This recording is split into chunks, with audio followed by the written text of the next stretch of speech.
The Girl Who Leapt Through Time, Summer Wars, Wolf Children. Hi, I'm going to be judging which Mamoru Hosoda film is my favourite. He's done a few. To this date, he's directed about 7 movies. I'm going to be looking at these 3 specifically because these are the ones I watched as a child and I thought it'd be interesting to look back on them with a slightly more analytical view. Also, these movies are the ones Hosoda collaborated on with screenwriter Satoko Okudera, which is just an interesting fact. Starting off with a bit of info on how Hosoda directs his movies. Camera movement. Of course, in animation there isn't an actual camera, but there is still the audience viewpoint. Specifically, Hosoda is quite minimalistic with the movement. He uses a lot of still shots with a central focus point, be it a character or a background. He typically uses movement when he wants the audience to understand how the character's feeling, like a zoom in on a character that's feeling overwhelmed or a slow track on a collection of characters in mourning. Hosoda is also talented when it comes to universal themes such as family and everyday life. Even with surreal, unreal, and fantastical aspects to his movies, the core themes hold strong because he knows how to tell a story that gets you to empathize with these characters. Additionally, his movies aren't necessarily visual masterpieces in terms of the art. In some wide shots, characters might not even have faces and could lack a lot of detail. And honestly, they don't need it because it's not important, it's about what's actually happening in the scene. Though his scenery and backgrounds are very pleasant to look at. So with those little tidbits on Mamoru Hosoda's directing, on to my ranking. Right in at 3rd place is Summer Wars. The synopsis is basically a teenager named Kenji is asked by older student Natsuki to come with her for a summer job at her family home.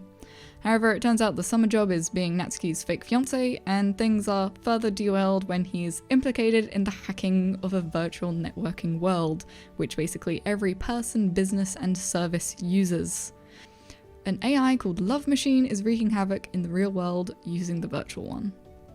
But the real story is about this family, about how they interact with one another, their individual quirks, and their abundant love for each other, with a focus on the head of household, the grandmother. This movie is very fun with some emotional moments. With the abundance of characters, you can't give any of them a lot of screen time, but you get a good sense of who several of them are with all the turmoil that the movie throws at them. The film has 2 main settings, with the virtual world of Oz being bright and vibrant with many colours, and the real world with cool countryside tones. This gives like a nice contrast when watching this family story unfold. It's just a very enjoyable movie, and in no way is it bad, just not in my opinion as good as the other 2. Because before Hosoda made this movie, he directed The Girl Who Leapt Through Time, in which a high school girl suddenly acquires the power to travel back in time and uses it frivolously for her own benefit, like getting perfect grades and a continuous karaoke session. But of course, nothing ever is that easy, and things start affecting the people around her. A love story is also entwined between her and her friend, which is integral to the film. The camera work in this movie is what he later became known for, as I mentioned in the start.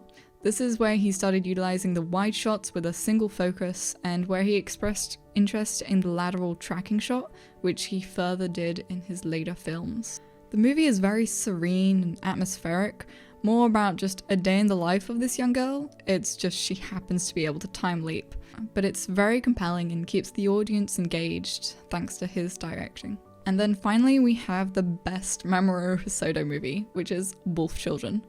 This film spans over 14 years of the life of Hannah, a young college student who falls in love with a man who turns out to be a wolf man, and has 2 wolf children with him, who grow up to find their own paths in life, as they take on both human and wolf form. Most of the movie takes place when Hannah and the children moved to the countryside after the father's death, to avoid any mishaps because of the difficulty of hiding the children from life's dangers. This movie is my favourite of all Hosoda movies because of the emotional tale it weaves of family. Hannah is extremely resilient, and her dedication to her children is awe-inspiring. The conflict shown among the children on whether they should be human or wolves, because living as the 2 seems to get progressively harder as they grow up. The central theme is of family, and looking further into that of growing up different, of protecting your children, fearing for them, and of having to let your children go and pursue their own calling in life. In this movie, Hosoda improves on many of his styling choices as a director.